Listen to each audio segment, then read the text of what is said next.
sebelum kita mulai, mari kita awali dengan berdoa terlebih dahulu. Berdoa mulai. Selesai. Oke, Siska dan Nusa sudah siap. Silakan disiapin dulu ya, alat tulisnya, bukunya disiapin dulu. Kita akan melanjutkan pembahasannya mulai dari nomor 52. Oke, nah sebelum kakak mulai, nanti kalau misalkan ketika kakak menjelaskan ada pertanyaan, silahkan langsung ditanyain aja, nggak usah sungkan-sungkan kayak gitu. Itu ya. Oke, udah siap buat kita mulai? Siska? Udah, Kak. Oke. Kita mulai dulu ya, silahkan disiapin dulu bukunya. Kita mulai buat pembahasan soal nomor 52. Oke. Soal nomor 52.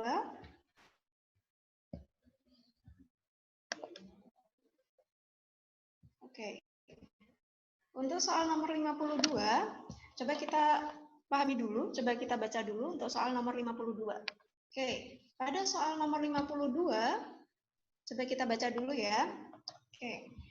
Sebanyak 0,1 mol gula natrium klorida. Nah, di sini ada kata kunci suatu zat yaitu natrium klorida sebanyak 0,1 mol. Kemudian ada lagi natrium sulfat 0,1 mol. Berarti jumlah kedua zat itu molnya sama. Kemudian masing-masing dilarutkan dalam 1 liter air. Jadi logikanya kalau misalkan ada sejumlah molnya sama dilarutkan dalam volume yang sama, maka mereka memiliki konsentrasi yang sama. Nah, selanjutnya di sini ada diketahui lagi jika penurunan titik beku, penurunan titik beku dari gula yaitu sebesar T derajat Celcius, maka yang ditanyakan adalah gimana dengan penurunan titik beku larutan natrium klorida dan natrium sulfat secara berturut-turut. Oke, nah sekarang kita coba analisis dulu. Natrium klorida, Siska dan Nusa, natrium klorida. Masih ingat nggak formula dari natrium klorida? Natrium klorida itu kira-kira formulanya apa tuh? Rumus kimianya apa tuh? NaCl bukan sih, Kak? Iya, benar banget Siska. NaCl. Kita tulis dulu. NaCl. Nah, NaCl itu kira-kira elektrolit nggak, Sis? Bisa nggak dia dilarutkan dalam air dan menghantarkan listrik? Bisa nggak? Bisa ya, Kak? Dilarutin dalam. Bisa, benar. Jadi biasanya yang merupakan elektrolit itu adalah garam. Ini karena dia garam, berarti dia elektrolit. Ini adalah elektrolit. Kemudian, selain NaCl ada lagi yaitu natrium sulfat. Rumus kimia natrium sulfat, natrium Na ya. Natrium sulfat, kira-kira rumus kimianya apa sih sama Nusa? Natrium sulfat. Rumusnya apa sih? Rumus kimianya? Nggak tahu, Kak. Lupa. Lupa, oke. Nah, diingat-ingat ya, sulfat itu SO4. Nah, biasanya yang punya S itu punya muatan 2. Makanya natrium sulfat itu Na2SO4. Ini juga garam kan ya? Karena garam berarti ini juga elektrolit. Oke. Nah, selanjutnya ada lagi gula. Gula itu asam bukan? Asam nggak dia? Kan ya, Kak? Bukan. Basa juga bukan ya, garam juga bukan. Berarti yang gula atau molekul besar biasanya dia adalah non-elektrolit. Nah, untuk penurunan titik beku itu adalah delta TF. Penurunan titik beku punya rumus yaitu pengaruh dari molalitas, kemudian tetapan molal dari titik bekunya, kemudian ada nilai I, itu jika dia merupakan elektrolit. Kalau non-elektrolit, itu delta TF-nya tidak punya nilai I, hanya M dan Kf doang. Ini untuk non-elektrolit. Nah, biasanya yang masuk dalam elektrolit itu apa aja sih? Ini untuk asam. Asam itu biasanya ditandai dengan ada nilai H-nya. Kemudian basa biasanya ditandai dengan ada OH. Kemudian garam. Ini biasanya yang merupakan elektrolit. Sedangkan non-elektrolit itu yang besar tuh, kayak gula, glukosa, sukrosa, itu non-elektrolit. Berarti dia tidak memiliki nilai I. Berarti perbedaannya, kunci perbedaannya di sini adalah terletak pada nilai I. Kalau dia elektrolit punya nilai I, kalau non-elektrolit tidak punya nilai I. Nah, sekarang gimana caranya mencari nilai I? I itu berdasarkan apa sih? I itu adalah faktor Van Hoff, yaitu 1 ditambah N-1 kali alfa. Itu adalah persamaannya. N itu adalah jumlah ion. Dan alfa itu merupakan derajat ionisasi. Nah, di sini karena tidak diketahui atau alfanya itu biasanya sama dengan 1 itu jika dia adalah elektrolit kuat.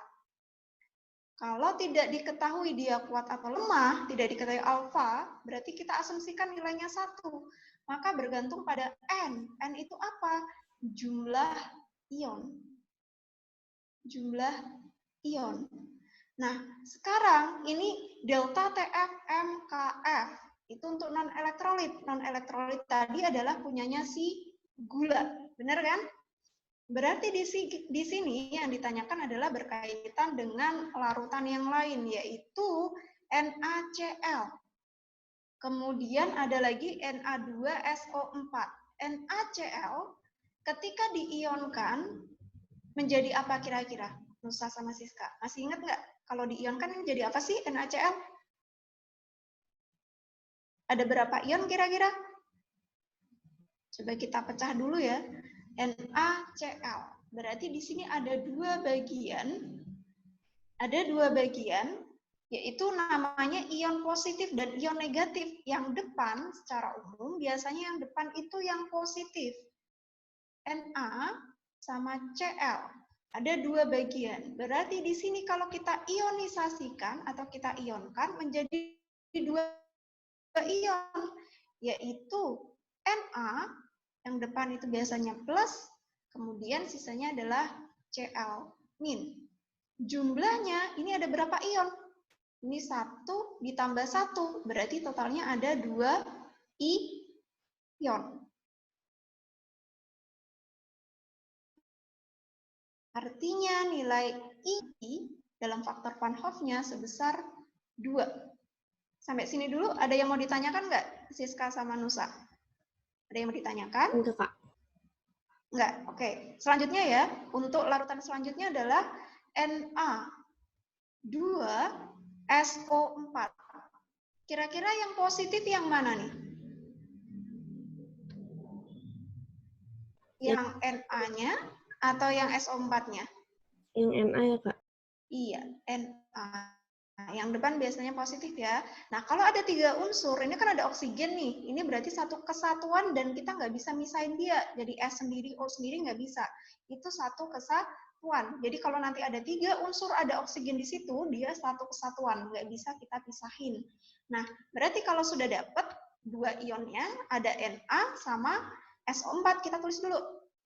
Yang positifnya tadi adalah Na. Na. Yang positifnya adalah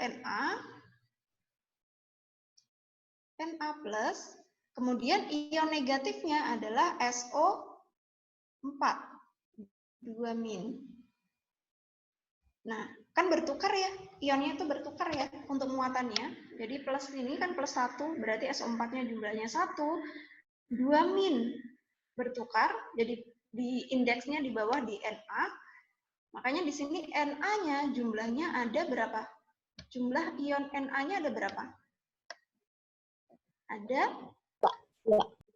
Berarti kita tuliskan di sini 2. Terus SO4-nya cuma ada 1. Berarti total ionnya ada berapa ion? Ada 3 ya, Kak? Iya, ada 3 ion. Karena ada 3 ion, maka nilai I-nya sama dengan 3. Ada 3. Nah, dari sini bisa kita analisis untuk jumlahnya. Oke. NaCl ada 2 ion, kemudian Na2SO4 ada 3 ion. Nah, tadi gula itu adalah non-elektrolit. Untuk gula, delta TF-nya, delta TF dari gula itu sebesar T derajat Celcius. Berarti untuk delta TF dari NaCl yang punya nilai I, tadi ya, M, Kf, dan I, di mana nilai I-nya tadi berapa tuh? Nilai I untuk NaCl berapa? 2. Ini kan tadi cuma dari M dan Kf doang ya. Berarti ini kan T derajat Celcius. Kan dari sini ya, dikalikan dengan 2. Berarti 2T derajat Celcius. Berarti kira-kira Na2SO4 delta TF-nya berapa nih kira-kira? Na2SO4. Bergantung pada nilai I-nya juga. Nilai I dari Na2SO4 tadi berapa? 3 T derajat Celcius. Oke, berarti nilainya benar. 3 T derajat Celcius.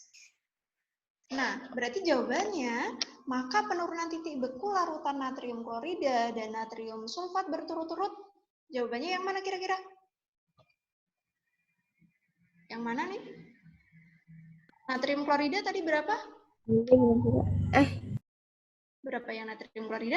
2. 2, yang natrium sulfatnya 3. Berarti jawabannya yang D. Iya, yang D. Oke, Nusa sama Siska sampai sini ada yang mau ditanyakan? Ada yang mau ditanyakan? Jadi hati-hati ya, nanti kalau untuk perbandingan dari elektrolit dan non-elektrolit, diingat-ingat. Yang elektrolit tadi itu asam, basa, atau garam. Terus yang non-elektrolit itu yang molekul besar, misalnya gula, kemudian urea, itu yang molekul besar, pasti dia non-elektrolit atau tidak punya nilai I. Berarti dia tidak bisa diionkan. Kayak gitu. Oke, ada pertanyaan untuk Nusa dan Siska? Ada yang mau ditanyakan nggak sampai sini?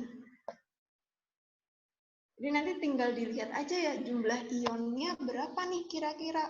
Oh, Na2SO4, Na-nya ada 2, SO4-nya ada 1, berarti totalnya ada 3. Kalau NaCl, Na-nya 1, Cl-nya 1, totalnya ada 2. Berarti perbandingannya 2 sama 3 kalinya. Kayak gitu. Oke, Nusa sama Siska ada yang mau ditanyakan? Enggak. Nggak ada. Untuk Adinda, Izazaki, ada yang mau ditanyakan? Kalau tidak ada, kakak lanjutin ya. Untuk soal berikutnya.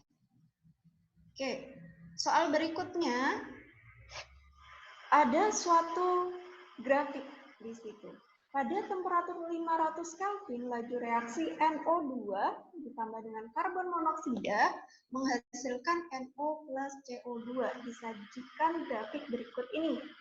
Ada grafik tuh, ada sumbu X dan ada sumbu Y. Sumbu X-nya itu menunjukkan apa? Menunjukkan konsentrasi.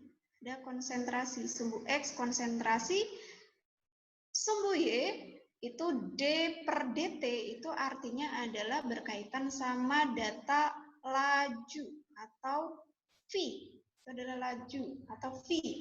Nah, ada 2 garis dari grafik itu, ada CO, kemudian yang ini adalah punyanya si NO2.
Halo teman-teman, maaf ya.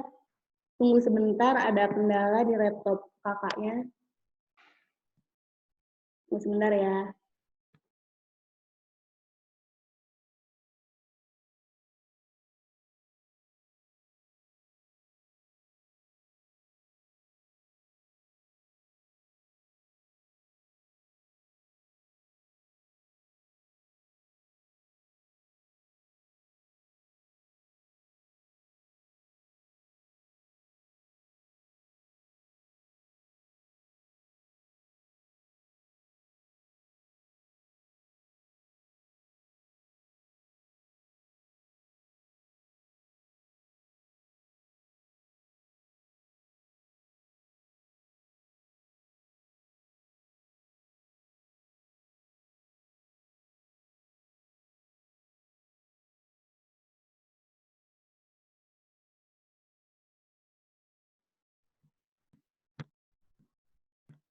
Halo teman-teman, masih ada nggak nih orangnya?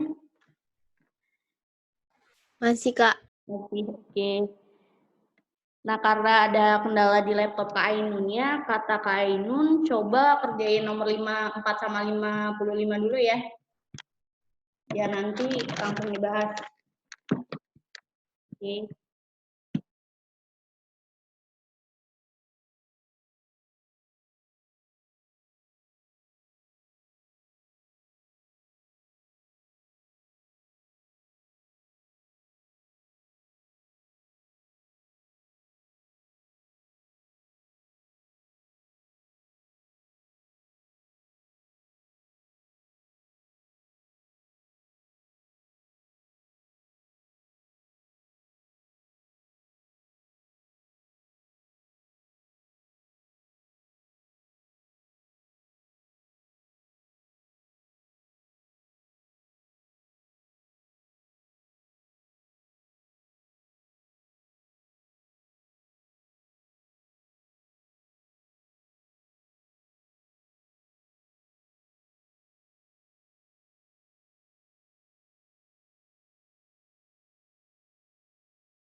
Halo, Kak. Ya, Halo, iya Kak, silakan Kak. Udah kedengeran. halo, Kak. Iya Kak.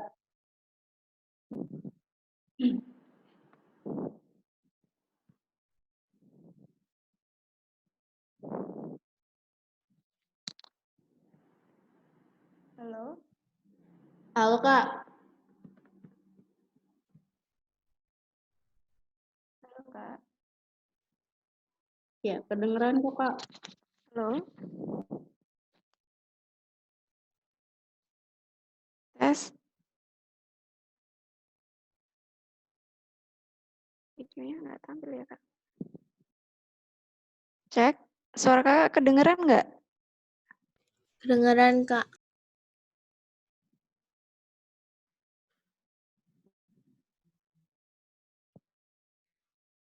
Cek.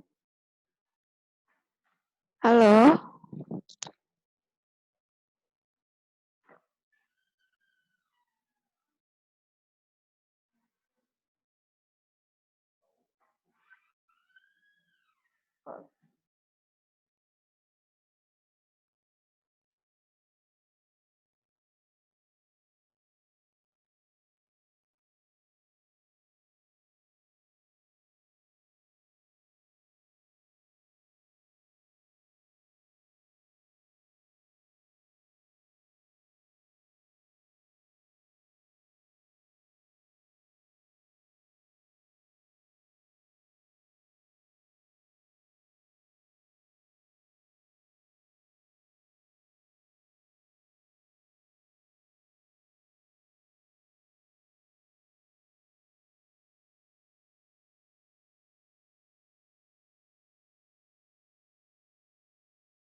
Halo, Kak.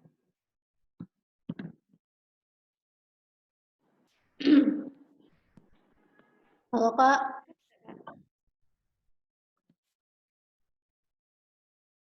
Halo Kak.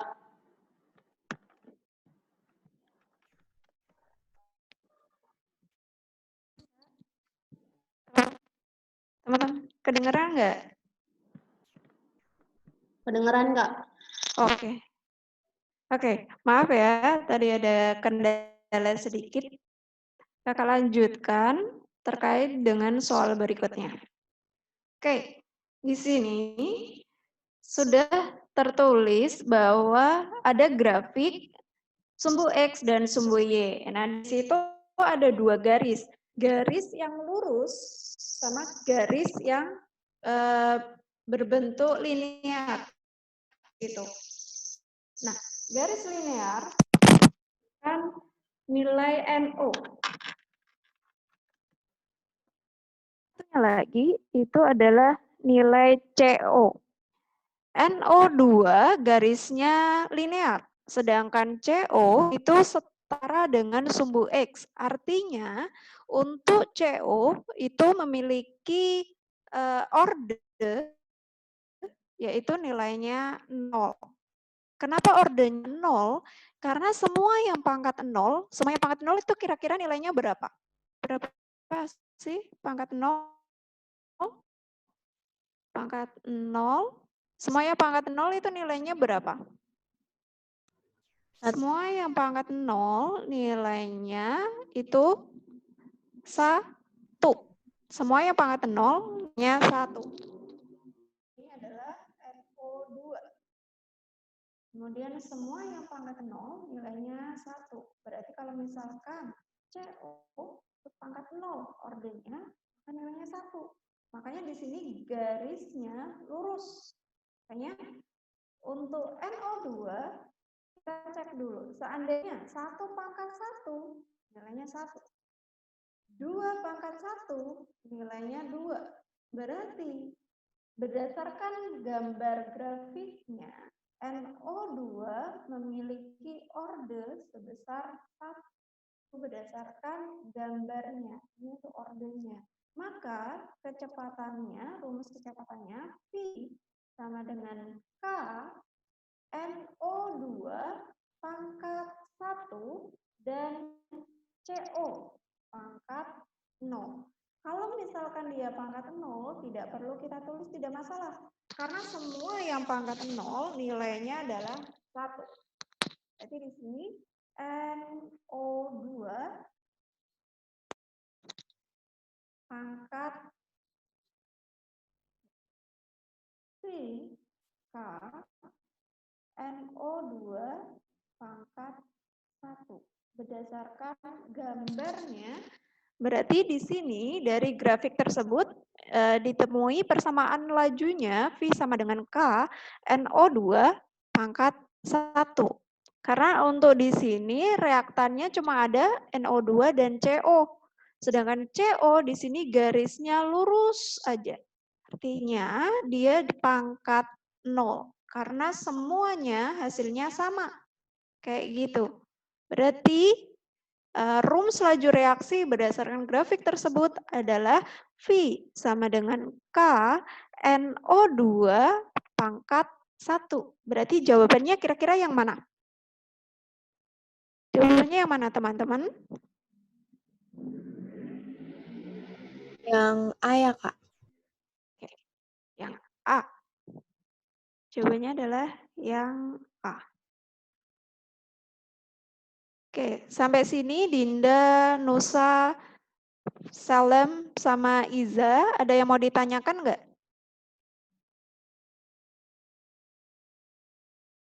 Ada yang mau ditanyakan?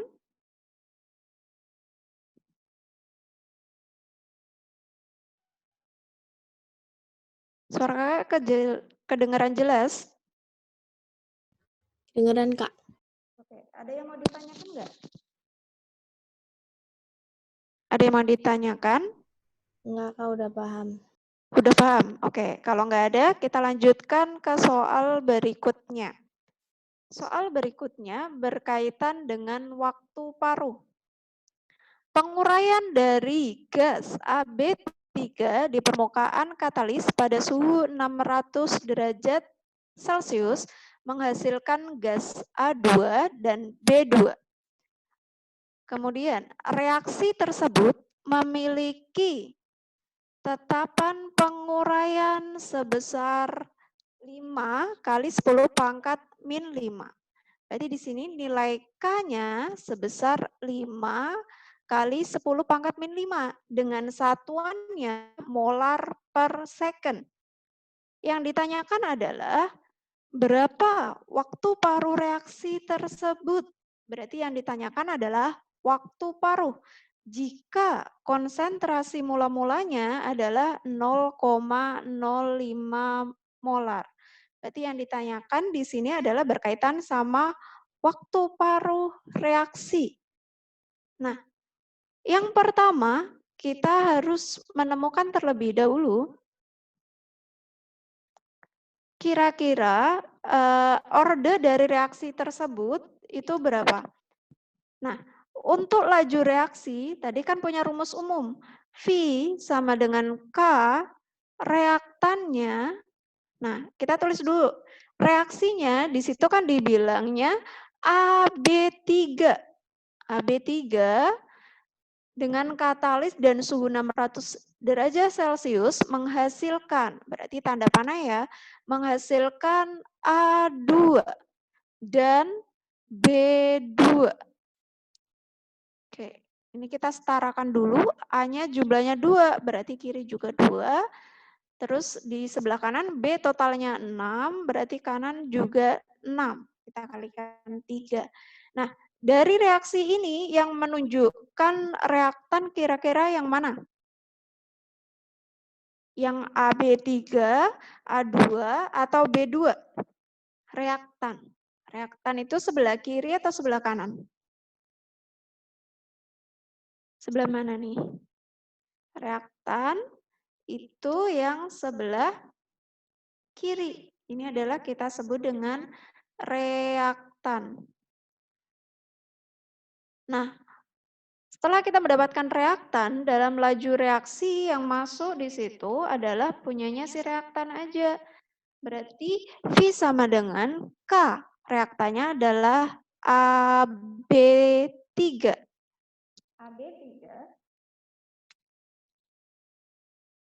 pangkat X. Kita nggak tahu ordernya.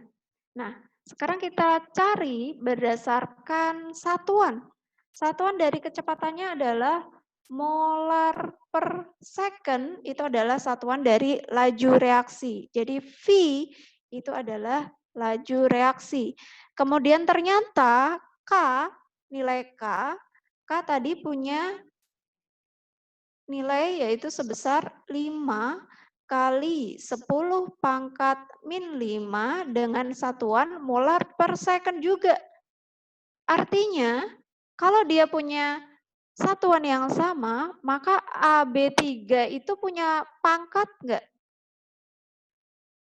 Karena satuannya sama, ini memiliki satuan yang sama.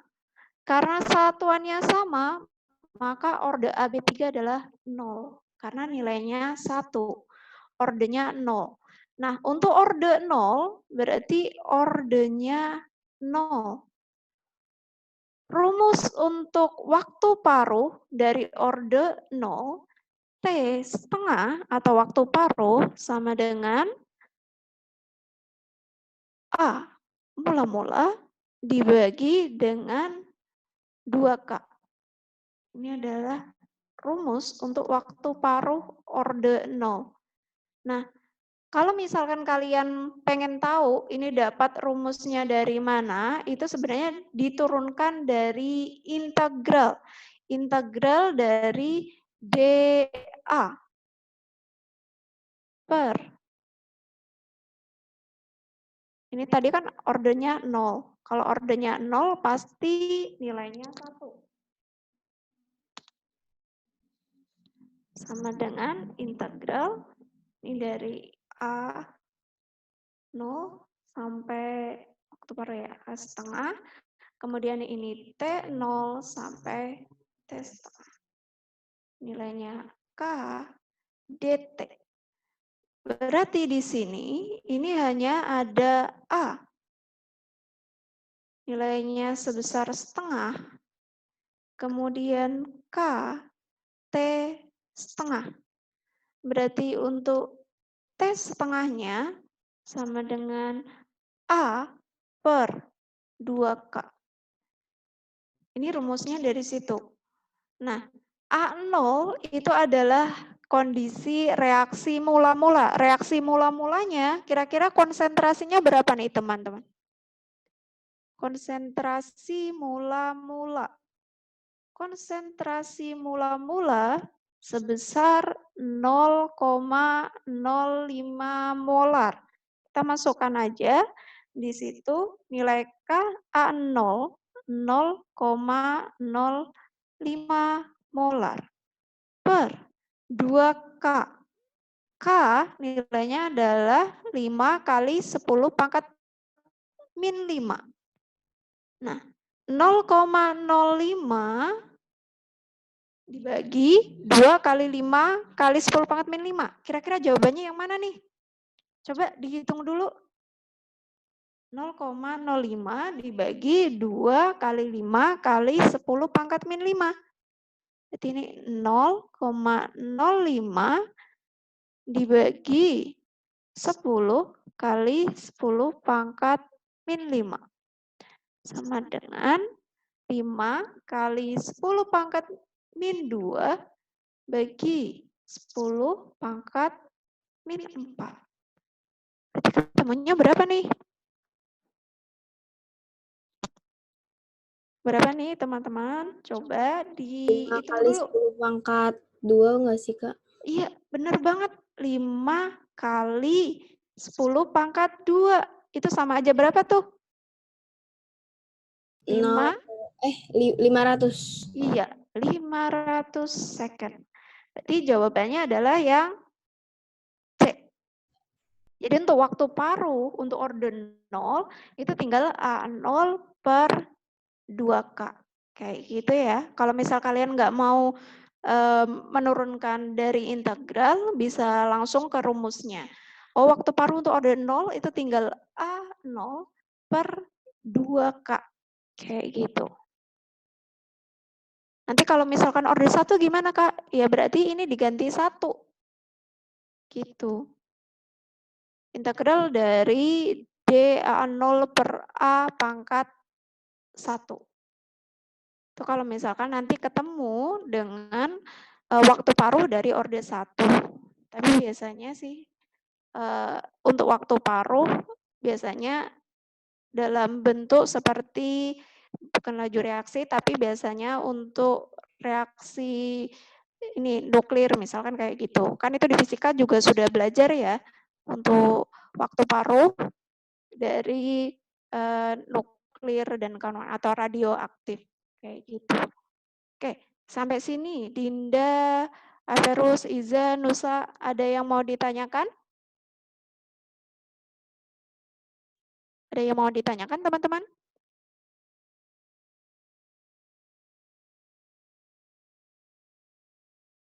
Ada yang mau ditanyakan? Enggak, Kak. Nggak ada? Oke. Kalau nggak ada, kita lanjut ya ke soal berikutnya, nomor 11. Soal nomor 56 ya.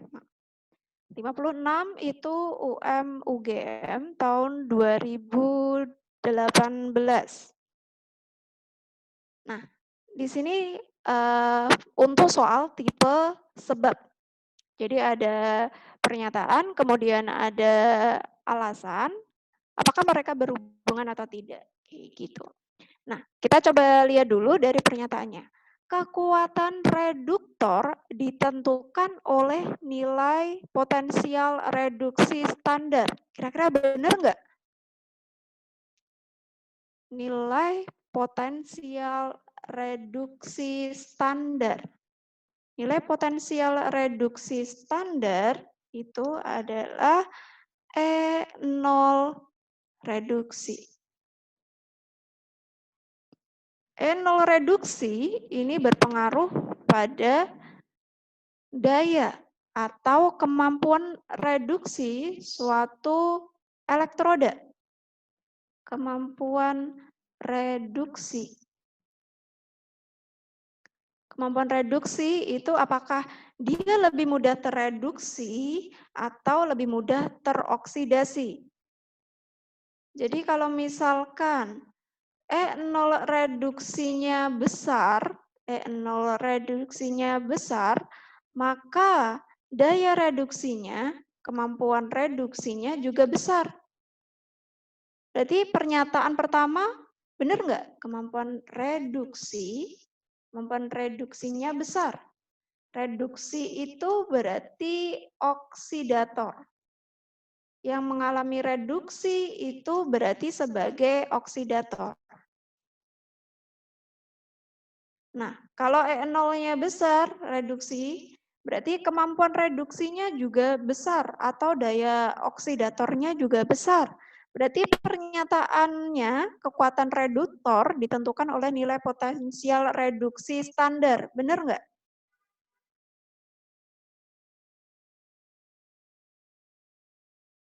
Kalau dari pernyataan utama ini, berarti itu pernyataannya adalah benar.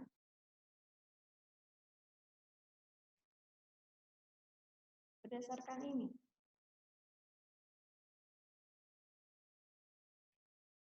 Berarti untuk pertanyaan pernyataannya berarti ini Benar.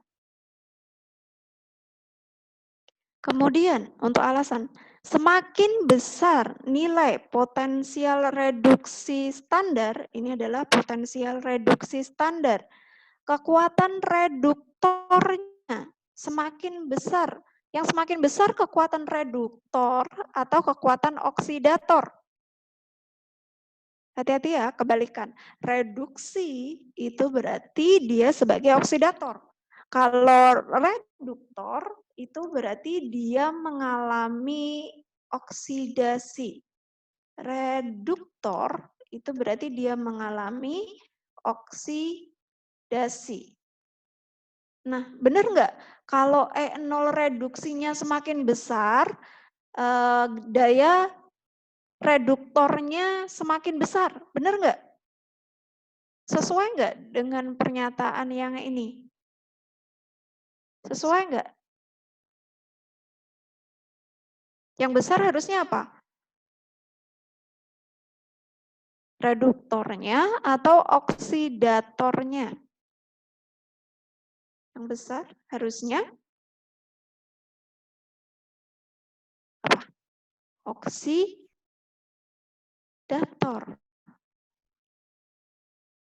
Karena kan untuk semakin besar potensial reduksi, daya reduksinya yang semakin besar. Kalau daya reduksinya besar, berarti itu adalah oksidator, bukan reduktor. Berarti yang salah ini adalah bagian kata-kata ini. Reduktor. Harusnya dia adalah oksidator. Jadi ini adalah salah. Reduktor itu mengalami oksidasi.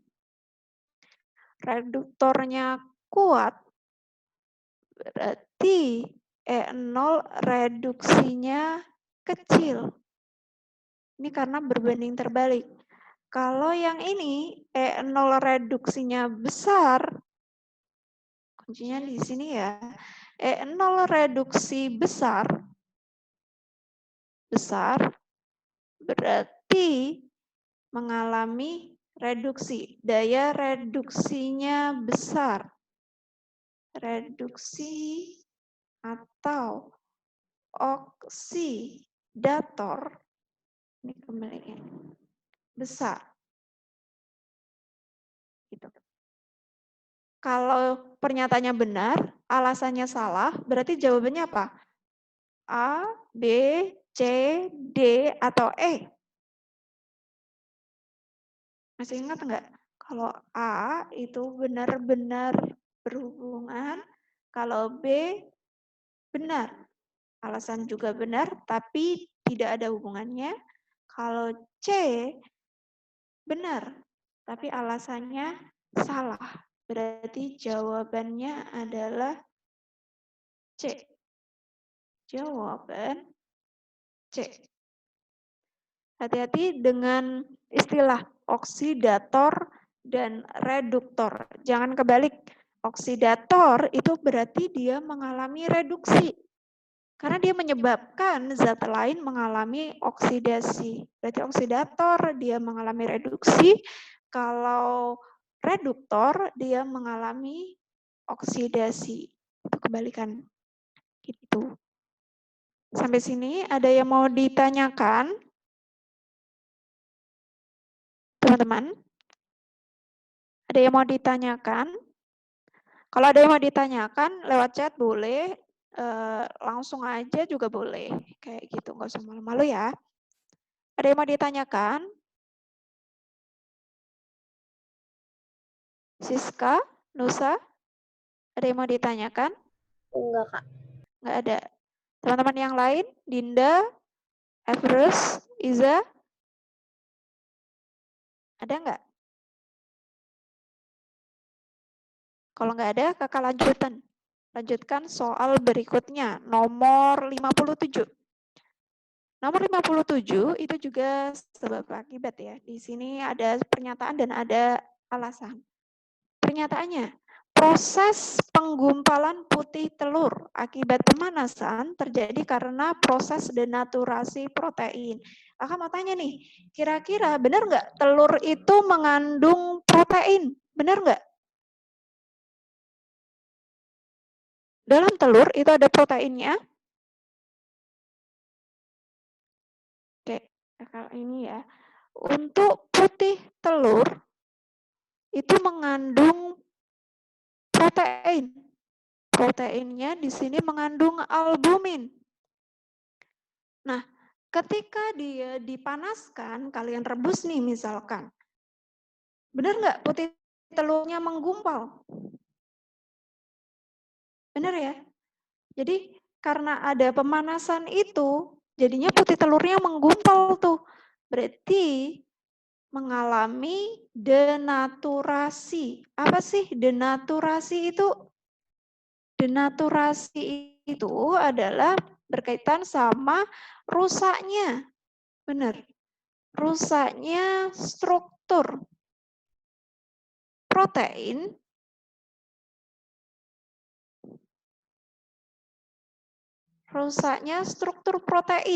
tanpa adanya penghilangan sifat-sifat alamiahnya, tanpa adanya pemutusan ikatan yang ada di dalam protein tersebut. Jadi hanya rusak struktur proteinnya, struktur primer, sekunder, misalkan seperti itu. Berarti benar ya, denaturasi itu adalah rusaknya struktur protein. Tapi sifatnya tidak hilang atau sifatnya tetap.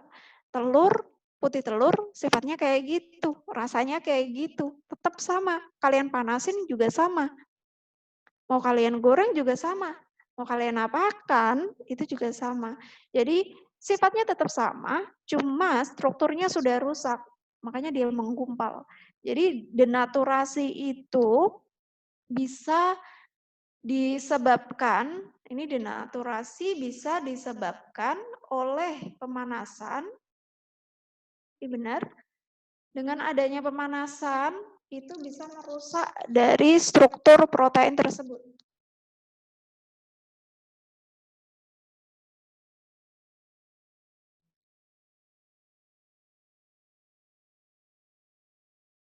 Jadi yang menyebabkan tadi denaturasi adalah pemanasan. Selain pemanasan, ada juga penambahan asam atau basa. Itu juga bisa menyebabkan kerusakan dari protein, menyebabkan denaturasi. Selain itu juga misalkan adanya logam berat. Logam berat itu bisa menyebabkan kerusakan dari struktur protein atau mengalami denaturasi. Jadi pernyataannya benar, kemudian alasannya benar, dan dia juga menjelaskan, berarti ada hubungannya. Kalau benar, kemudian alasannya juga benar, kemudian dia berhubungan, berarti jawabannya adalah yang A. Jawabannya adalah yang A. Itu. Oke, ada yang mau ditanyakan, teman-teman? Ada yang mau ditanyain enggak untuk soal nomor 57? Ada enggak kira-kira? Kalau enggak ada, kakak lanjutin ya ke soal berikutnya. Oke, soal berikutnya nomor 58. Soal nomor 58.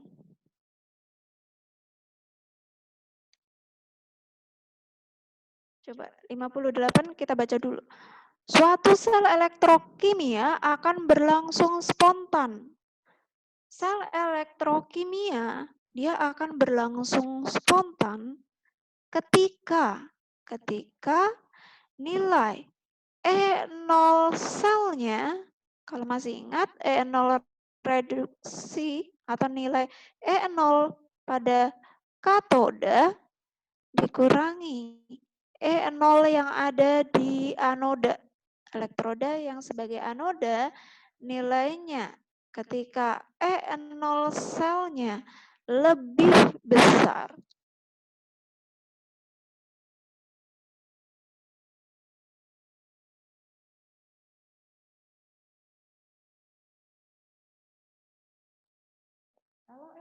selnya lebih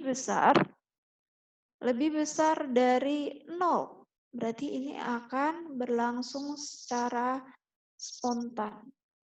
Lebih besar dari 0. Kalau lebih besar dari 0, berarti nilainya adalah positif. Kalau positif, berarti dia spontan.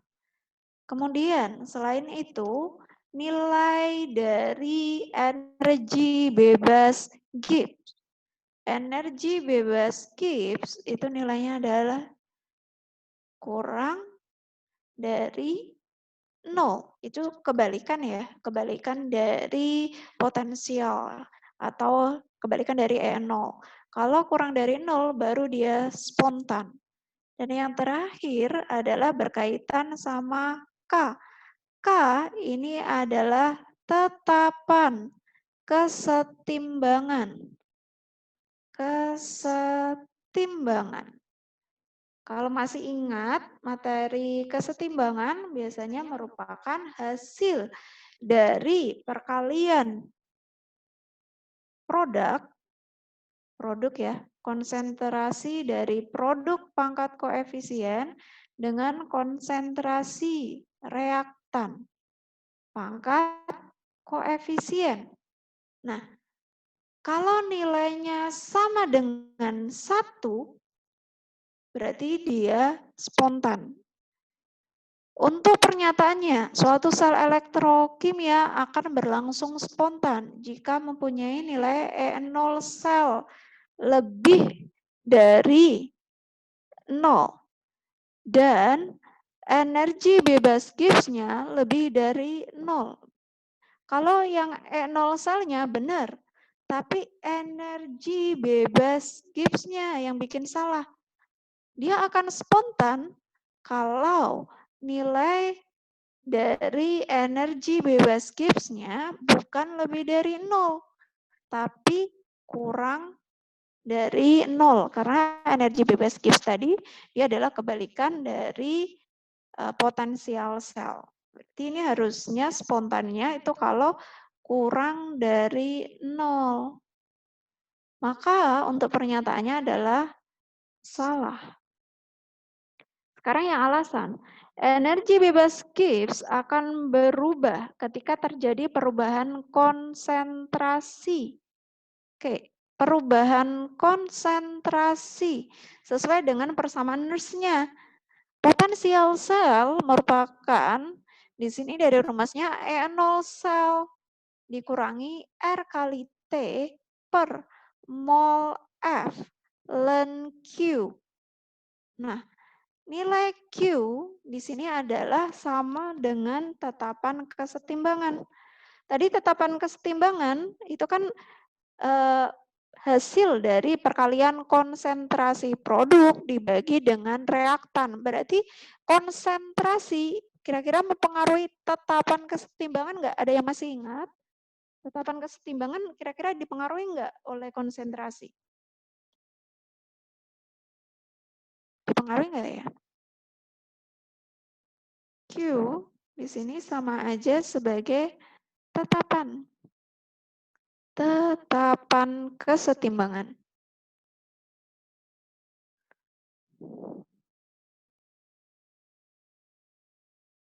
Kesetimbangan ya. Berarti di sini tetapan kesetimbangannya dipengaruhi oleh konsentrasi.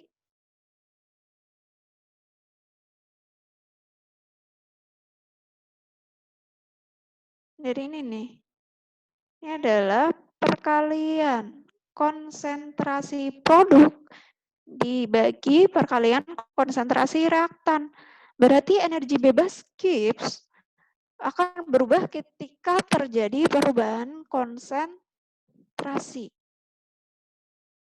Ini benar ya.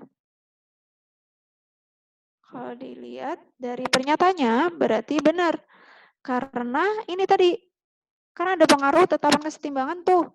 Tetapan kesetimbangan dipengaruhi oleh konsentrasi. Dari rumus ini ada tetapan kesetimbangan, berarti konsentrasi juga berpengaruh. Berarti ini jawabannya adalah benar. ketika pernyataannya salah, kemudian alasannya benar, maka jawabannya adalah yang D.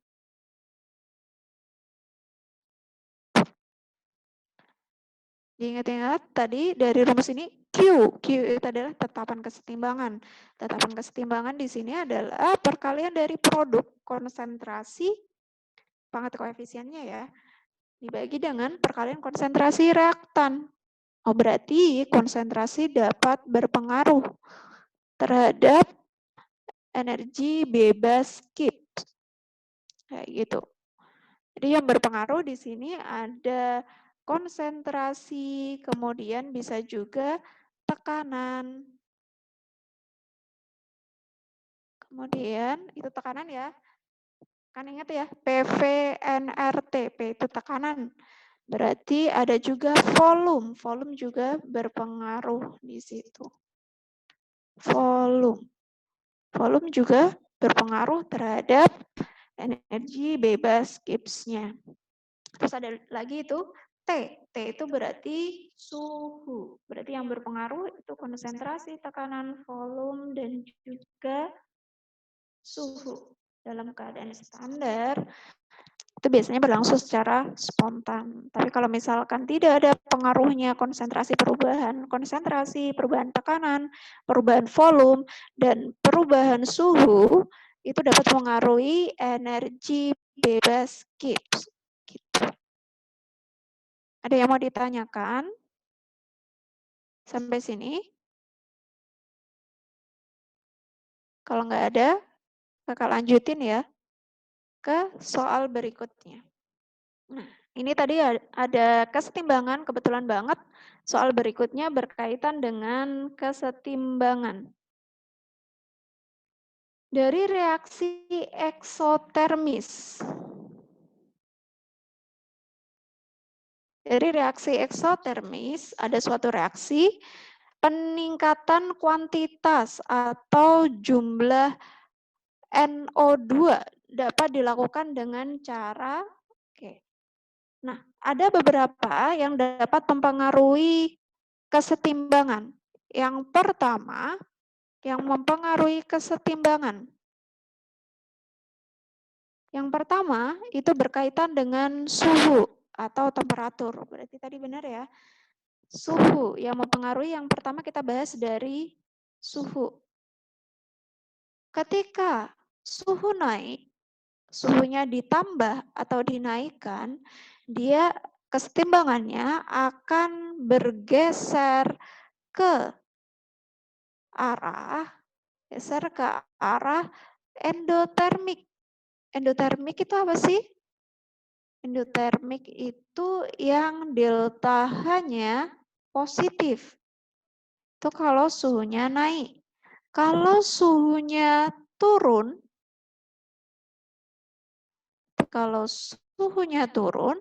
dia akan bergeser ke arah eksotermik. Atau yang nilai delta H-nya negatif. Jadi diingat-ingatin aja, kalau tambah, dia geser ke arah yang tambah. Kalau turun atau berkurang, dia geser ke arah yang kurang. Nah, berdasarkan reaksi tersebut, dibilang bahwa reaksinya adalah eksotermis. Eksotermis berarti reaksi tersebut itu memiliki nilai delta H-nya negatif. Jadi untuk reaksi itu, untuk reaksinya, reaksi 4NH3 ditambah 7O2 menjadi 4NO2 ditambah 6H2O, nilai delta H-nya itu negatif. Ini berarti reaksinya ini adalah reaksi eksotermik. Berarti kalau misalkan kita balik reaksi kebalikannya berarti ke arah berlawanan dari kanan ke kiri. Berarti yang ini adalah endotermik.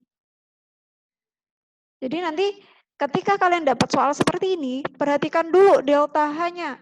Kalau nggak ada kata-kata reaksi eksotermik atau endotermik, perhatikan dulu delta H-nya. Kalau delta H-nya negatif, berarti yang ke arah kanan itu eksotermik.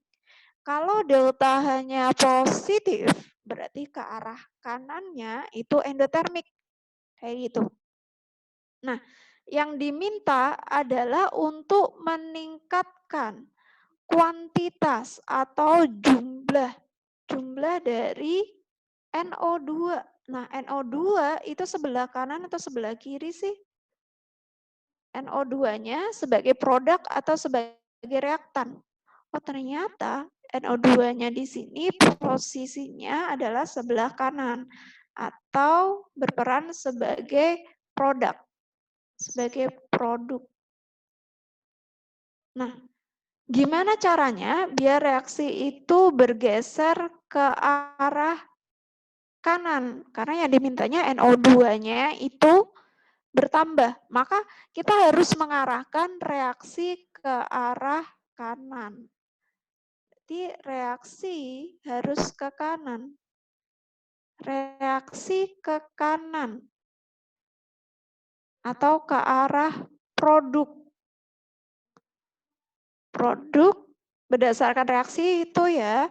Berdasarkan reaksi itu, reaksi akan ke arah produk ketika, berarti eksotermik nih. Biar dia ke arah eksotermik, berarti suhunya harus diturunkan atau ditambahkan. Eksotermik, suhunya harus diturunkan atau ditambahkan. Ke arah eksotermik. Di sini ke arah ekso ya. Ke arah eksotermik ketika suhunya turun. Jadi di sini pas suhu turun. Berdasarkan reaksi tersebut. Karena yang ke arah eksotermik itu ke kanan ya. Karena dimintanya produk di sini NO2-nya sebagai produk. Berarti dia harus ke arah kanan, berarti harus ke arah eksotermik. Maka suhunya harus turun. Berarti yang nomor 1, suhunya dinaikkan. Benar atau salah? Nggak sesuai ya, berarti kita coret. Sekarang, penambahan dari reaksi. Penambahan reaksi di situ ada suhu. Ada juga penambahan reaksi atau jumlah zat. Kemudian ada penambahan volume.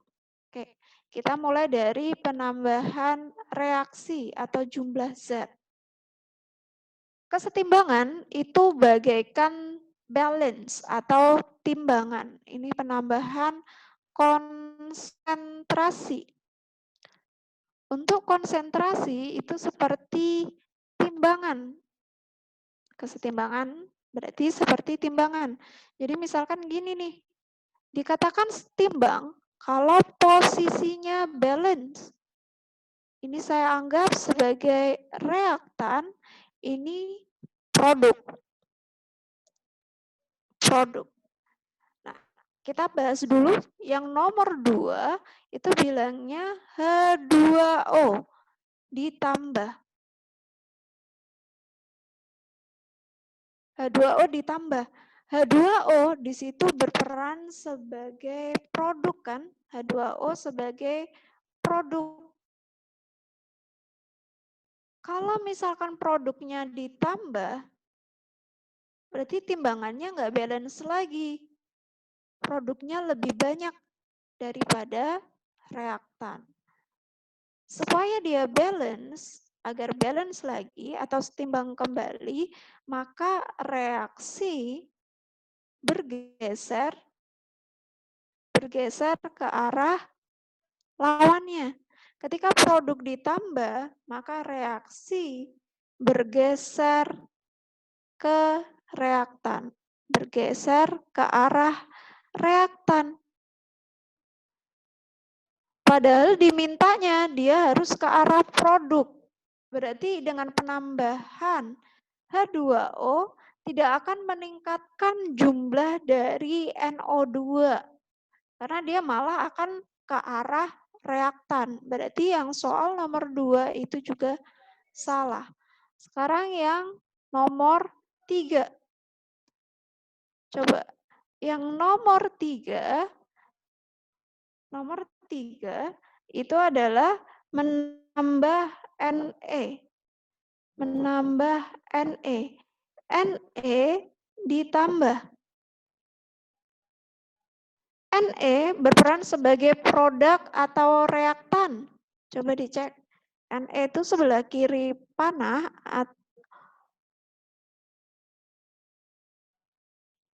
Oke. Ada nggak Ne pada reaksi? Ada nggak? Ne itu ada nggak pada reaksi? Tidak. Tidak terdapat dalam reaksi. Tidak terdapat di reaksi. Berarti berpengaruh nggak?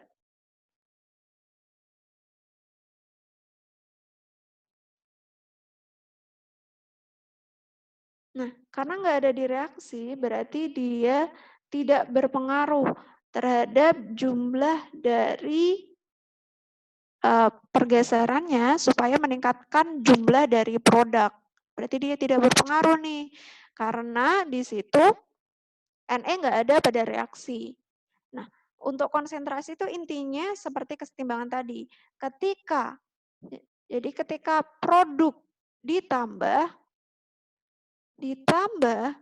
dia malah gesernya ke arah reaktan. Ketika reaktannya dikurang, dia akan bergeser. Kalau dikurang, dia geser ke arah yang dikurangin, kayak gitu. Jadi misalkan nih, ini reaktannya kan dikurang nih, berarti kan udah nggak setimbang kembali. Supaya dia bersetimbang kembali, maka reaksi harus segera digeser ke arah kiri atau ke arah reaktan, biar balance seperti kondisi awal atau kondisi semula. Gitu. Jadi intinya gini, kalau reaktannya ditambah, ketika reaktannya ditambah,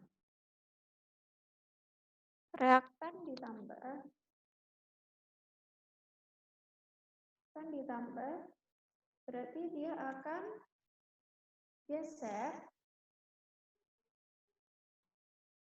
ke produk.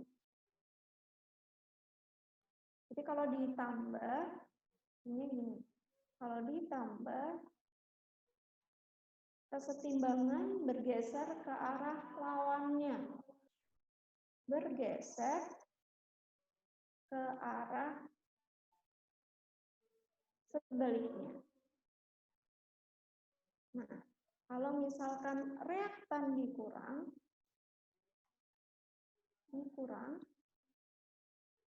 dia akan bergeser, kesetimbangan akan geser ke arah reaktan atau ke arahnya.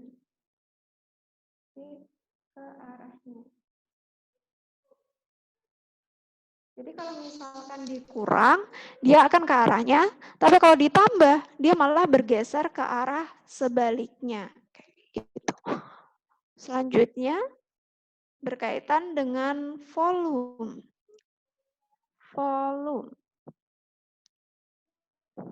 Yang ketiga, berkaitan dengan volume. Kalau misal kalian masih ingat hukum Avogadro, volume dipengaruhi oleh jumlah dari molekul atau jumlah koefisien. Ini bergantung pada jumlah koefisien.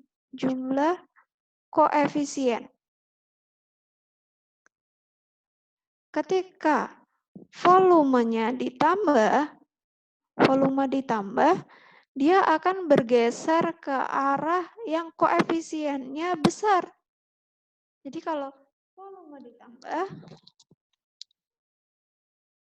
volumenya tambah, volume tambah, dia akan geser ke arah yang jumlah koefisien besar. Kalau volumenya kurang, berarti dia sebaliknya. Gitu. Volumenya kurang,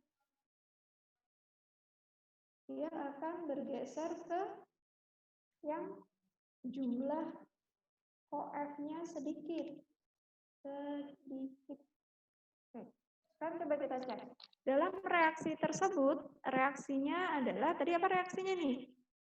4NH3, 4NH3 dengan fasanya adalah gas. Ini fasanya juga diperhatikan ya. Fasanya harus mengikuti. Fasanya ini tidak boleh liquid atau solid. Solid juga nggak boleh, karena dia dianggap konstan. Atau solid, nggak boleh. Kebetulan di situ fasanya semuanya berbentuk gas ya. Berarti kita include-kan kalau misalkan dia berupa gas. Koefisiennya tadi 4, NH3 ditambah 7O2, fasanya gas.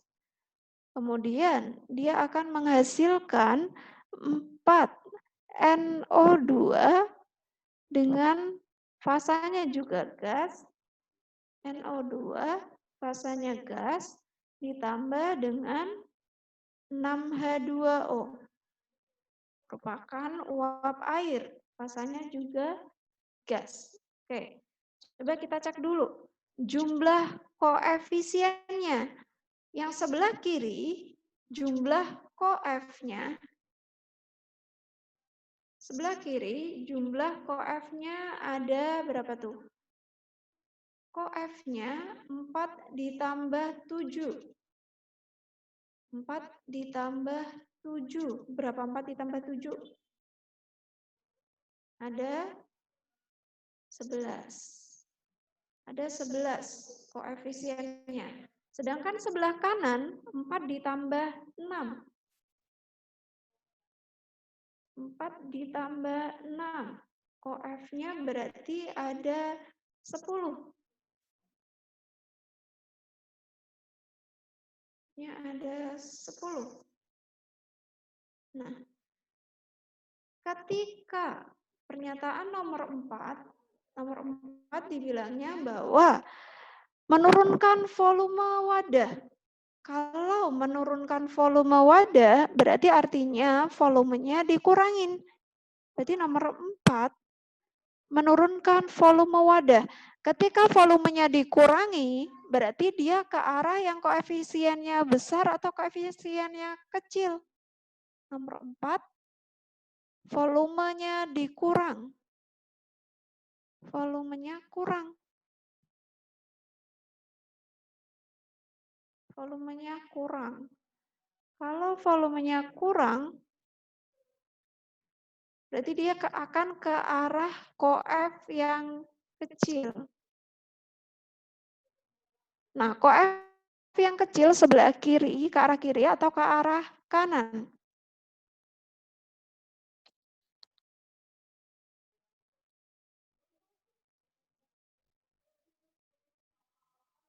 Ke arah koefisien yang kecil. Nah, untuk ke arah koefisien yang kecil, di situ adalah ke arah produk. Karena koefnya ada 10 atau lebih sedikit. Nah, kebetulan tadi yang diminta jumlah dari NO2, NO2 di situ sebagai produk ya, jumlah NO2 harus lebih banyak atau lebih besar. Berarti sesuai. Karena di situ akan ke arah koefisien yang lebih kecil, ke arah kanan, ke arah NO2. Kebetulan NO2 di situ Benar ya, NO2 jumlahnya harus lebih banyak, kayak gitu. Berarti harus ke arah produk. Maka yang jawaban nomor 4 itu sesuai. Yang nomor 1, nomor 2, dan nomor 3 itu salah. Dan yang sesuai adalah nomor 4. Yang benar hanya nomor 4 aja. Berarti kalau yang benar nomor 4, jawabannya apa tuh kira-kira? Benernya cuma nomor 4 doang. Nomor 1 salah, nomor 2 salah, nomor 3 salah, terus yang nomor 4 benar. Jadi yang benar hanya nomor 4. Kalau yang benar cuma nomor 4 doang, berarti jawabannya adalah yang D. Jawabannya yang D. Oke, sampai sini teman-teman ada yang mau ditanyain nggak?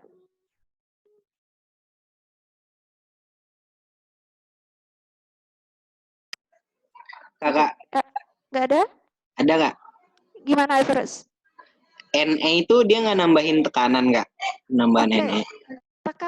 Tekanan itu sama. Tekanan itu sama dengan volume. Berarti ada lagi ya. Oke, terus terima kasih banyak. Benar. Tekanan itu juga berpengaruh terhadap pergeseran kesetimbangan. Seperti yang soal sebelumnya tadi ya. Ada volume, ada tekanan, ada suhu, dan juga konsentrasi. Oke. Nah, tekanan dengan volume kira-kira berbanding lurus atau berbanding terbalik nih? Berbanding lurus atau terbalik nih, teman-teman? Everus? Lurus apa terbalik? PV NRT. Berarti tekanan itu berbanding terbalik dengan volume. Jadi yang terakhir adalah tekanan. Tekanan itu berbanding terbalik ya dengan volume.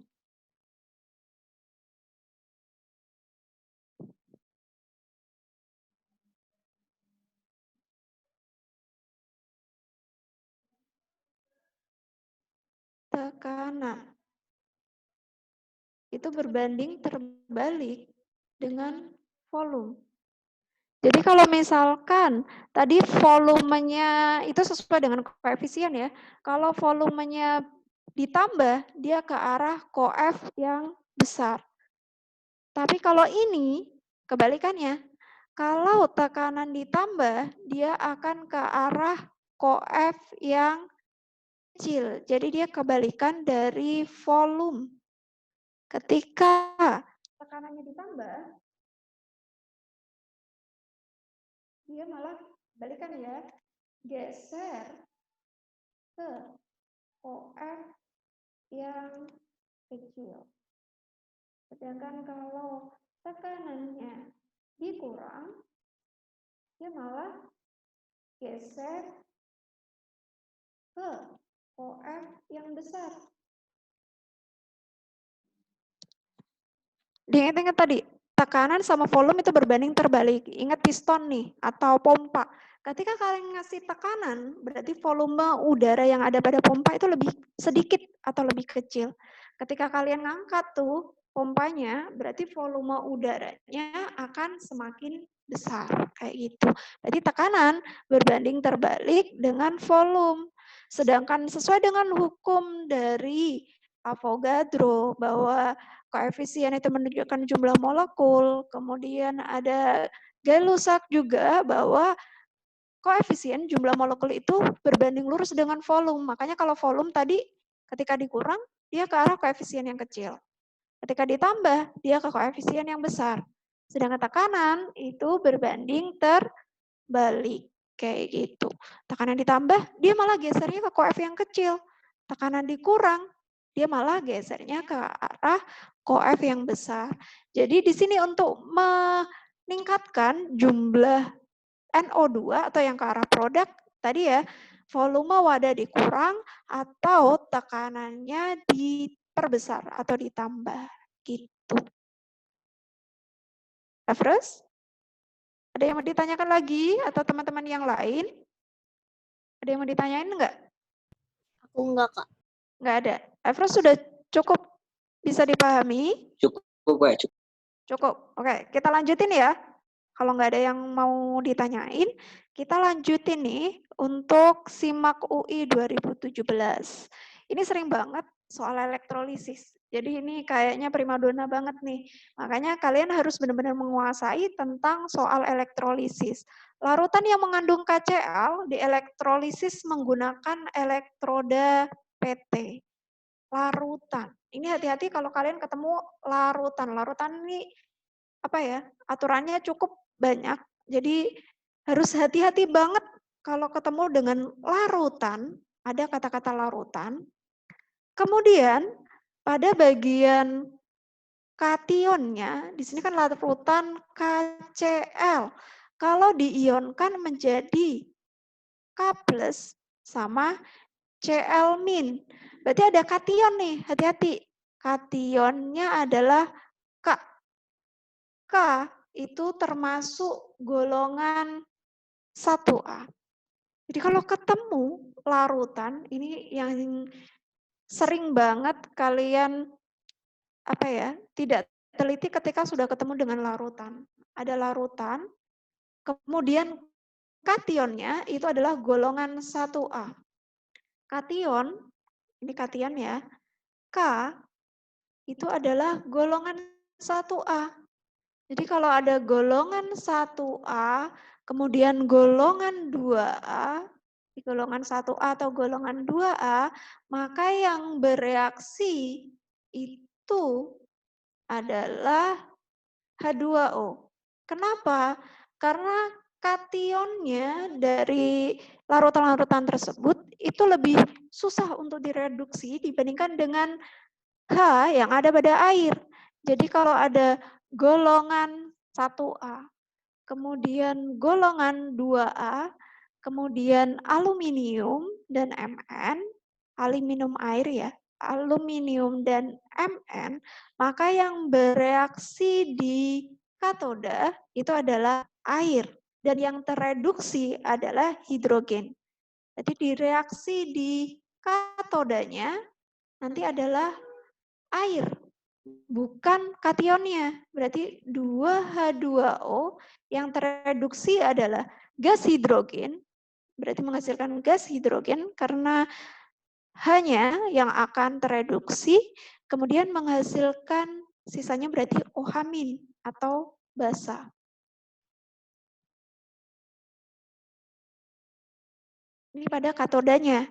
Kemudian pada anoda, anoda nanti berkaitan dengan anion. Ini anion. Ini adalah anionnya. Kebetulan si Cl- di situ tidak mengandung oksigen. Berarti kalau tidak mengandung oksigen, dia yang akan teroksidasi sendiri menjadi gasnya, yaitu Cl2. Kita setarain dulu.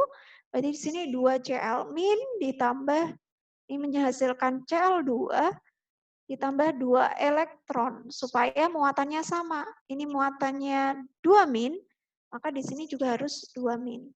Ini juga sama. Yang katoda, ini elektronnya kan negatif ya. Ada 2, berarti 2-, OH-nya juga ada 2. Jadi harus muatannya sama.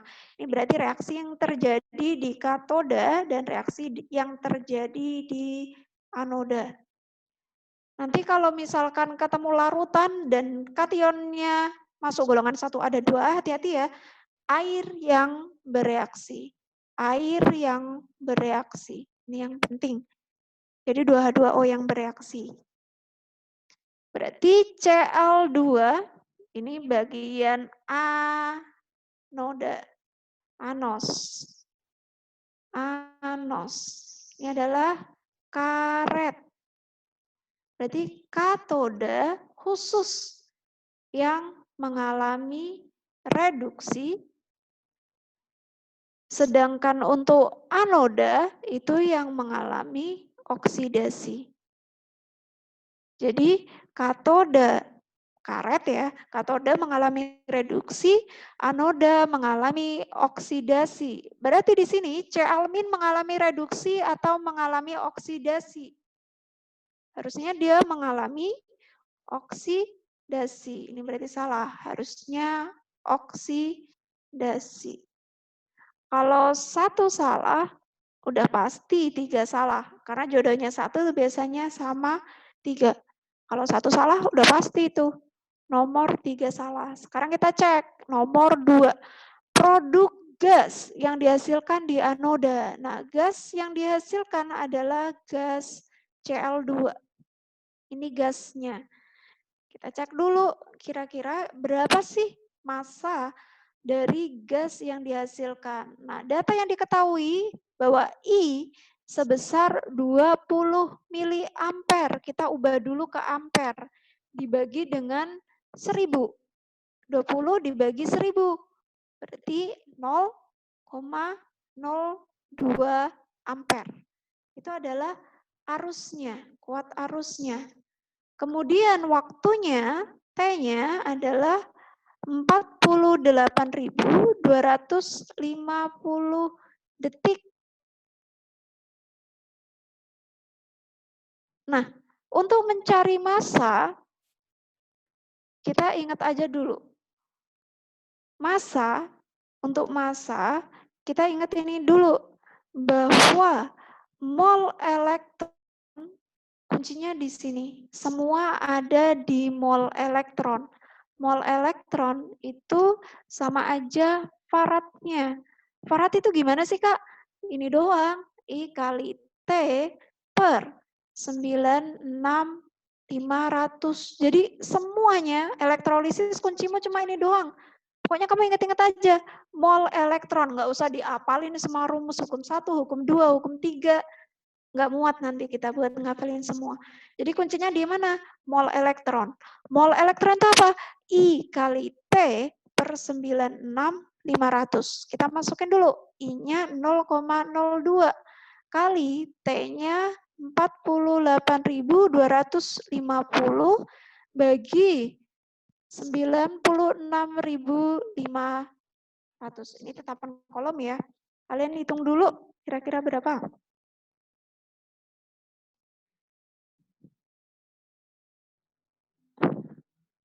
Udah dapat belum? Nanti coba dicek ya. Kurang lebih 0,01 mol. Nah, kalau sudah dapat mol elektron, yang ditanyakan kan di situ gas Cl2 ya.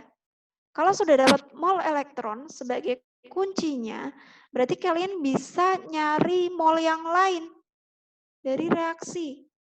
Kakak tulis lagi tadi reaksinya. Reaksi di katoda.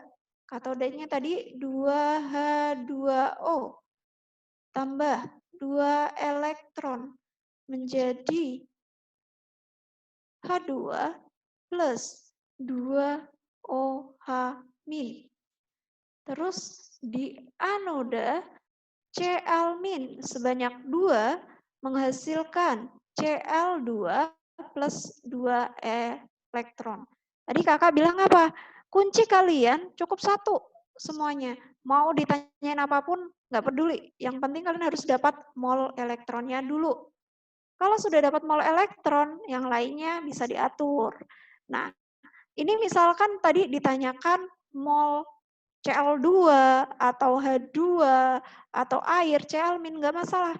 Yang penting kalian udah dapat mol eleknya adalah 0,01 mol. Ini juga sama.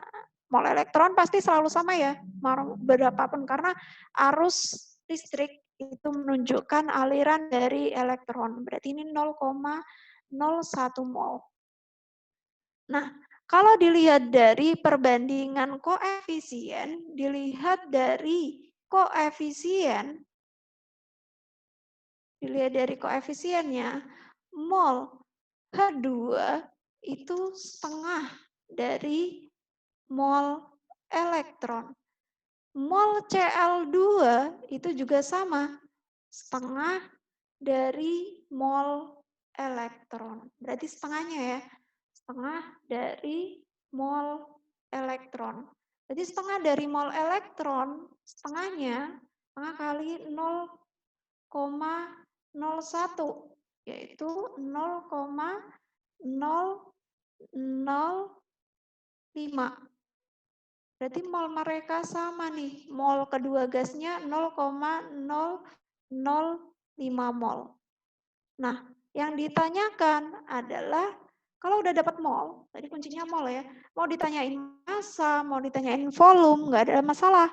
Coba kita cek dulu untuk massa, hubungan mol dengan massa.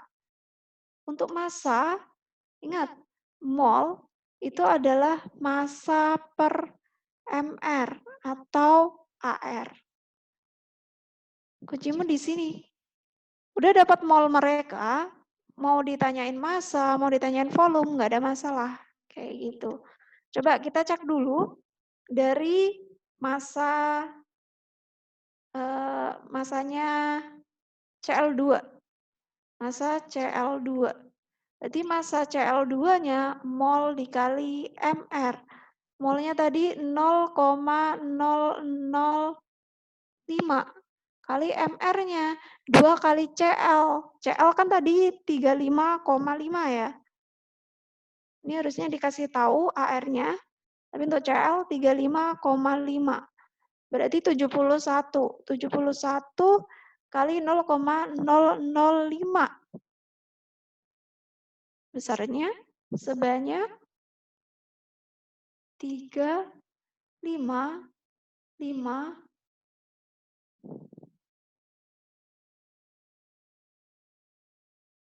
Nah, ini miligram.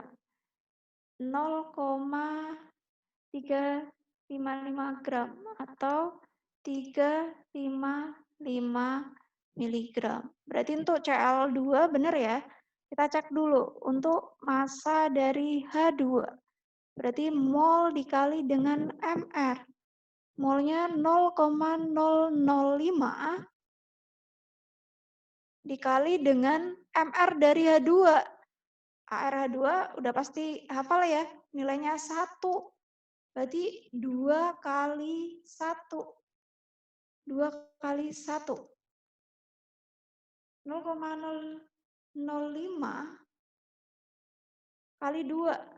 Berarti 0,01 gram.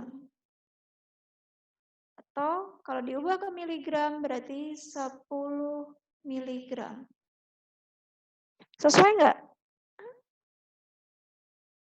Sesuai ya, berarti soal yang terakhir nomor 60, option 2 dan 4 itu yang sesuai. Kalau 2 dan 4 sesuai, berarti jawabannya adalah yang C. Ini yang 2 dan 4 sesuai. Berarti jawabannya adalah C. Oke, gitu ya teman-teman ya. Nanti coba dipelajari lagi, terutama untuk elektrolisis ini, karena ini primadona ya. Jadi harus benar-benar kita pahamin dulu untuk gimana reaksi elektrolisis. Harus kita pahamin dulu. Nanti akan kita lanjutkan di pembahasan berikutnya untuk SIMAK 2. Nanti coba teman-teman kerjain dulu. Kalau misalkan ada pertanyaan, nggak usah sungkan-sungkan, langsung kita bahas aja. Gitu. Langsung ditanyain aja. Itu ya teman-teman, berhubung waktunya sudah menunjukkan waktunya selesai, jadi kakak tutup dulu. Terima kasih banyak buat teman-teman yang sudah bergabung. Semoga yang kita pelajarin bermanfaat dan bisa bantu teman-teman dilancari nanti buat ujiannya, diberikan hasil yang terbaik. Kita tutup dulu dengan doa. Berdoa mulai. Selesai. Terima kasih banyak teman-teman. Sampai ketemu di pertemuan selanjutnya. Sukses terus buat teman-teman semuanya. Selamat siang. Wassalamualaikum warahmatullahi wabarakatuh.